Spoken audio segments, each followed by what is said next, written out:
उल्टी होना शुरू हो, फिर तीसरे को उल्टी हुआ, चौथे को उल्टी हुआ। चौथे शिष्य ने कहा कि गुरु जी अब आपकी बारी है। तो गुरु नानक जी ने जवाब दिया कि देखो मुझे उल्टी नहीं हो सकता। तुम लोग ने तो गंदी संगत किया है, लेकिन मैंने उस महिला का सम्मान का भूत, प्रेम का भूत और स्नेह का भूत किया, इसलिए मुझे उल्टी नहीं हो सकता। तो गुरु भाई को कहना, जहाँ प्रेम स्नेह सम्मान है, वहाँ कुछ भी नहीं मिलता है, वही परमात्मा है, वही गुरु है। और हमारे गुरु भाई ने कहा कि सूत्र की बात आप जान लीजिए, यह 3 सूत्र में इतनी शक्ति है। आज हम लोग इस दया चर्चा नमन की बात जानते हैं, लेकिन इसी का दूसरा नाम भी है चिंतन मनन कीर्तन, उसी का नाम है। यह भी 3 सूत्र है जो पहले भी था, यानी दोनों एक ही चीज है। तो दया का मतलब होता है दया के बाद दया का होता है जब हम परमात्मा से दया मांगते हैं तो गुरु हमें याद करता है। एक कहानी है कि एक बार भगवान कृष्ण के पास धर्मराज युधिष्ठिर पहुंचे, भगवान को ध्यान में देखा। तो युधिष्ठिर महाराज ने वापस आ गए कि भगवान अभी ध्यान में है। तो ध्यान में कैसे हम बात कर सकते हैं, वापस आ गए। फिर कुछ देर के बाद भगवान के पास आता है, तो भगवान अपने ध्यान से टूटे हुए जगे हुए। तो भगवान कृष्ण ने पूछे युधिष्ठिर महाराज, उस समय हमने हमारा और आया था, उस समय आप किसका ध्यान कर रहे?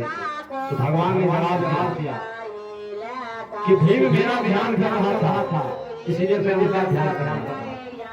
तो याद रखिए, जब आप ईश्वर का ध्यान करते हैं तो ये मत समझिए नहीं हमें ईश्वर याद नहीं करता, वो आपको भी याद करता। यही है दया का परिणाम। और दया का परिणाम ये भी है कि अगर आप कठोर से कठोर प्राणी भी है, अगर आप दया का मांगते हैं तो आपका हृदय भी निर्मल हो जाएगा। और जब आपका हृदय निर्मल हो जाएगा, ये समझ लीजिए परिणाम तो वही है। हम लोग चर्चा करते हैं तो चर्चा बहुत चीज की होता है। ये मुंह जो है, ये मुख जो है, ये वाणी जो है, विभिन्न तरह की वाणी बोलता है। किसी को गाली भी देते हैं, किसी को शराब भी देते हैं, लेकिन इसी वाणी को शुद्ध करने के लिए चर्चा करते हैं। क्या आपका वाणी जब शुद्ध हो जाएगा तो परिणाम तो वही है, क्योंकि मीठे वचन है रोज भी कभी वचन है तीर, सर्वत से होने धगे सके। मधुर वचन जो है वो रोज तीर के समान है, दवा के समान है। कटु वचन है वो तीर है। और एक संत ने ये भी कहा है कि वाणी ऐसी बोलिए मन का आप होए, औरों को शीतल लगे आप भी शीतल।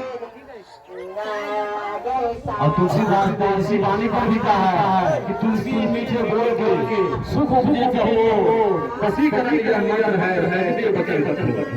तो चर्चा का मतलब नहीं होता। आपका वाणी कितना भी कठोर है, अगर आप चर्चा करते हैं परमात्मा की गुरु की, तो आपकी वाणी का दोष जो है वो है, आपकी वाणी का दोष नहीं आ सकता।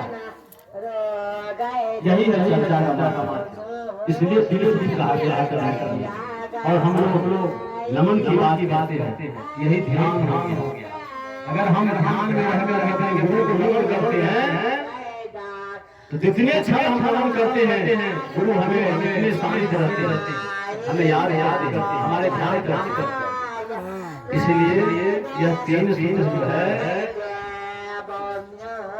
बहुत ही अचूक बात है।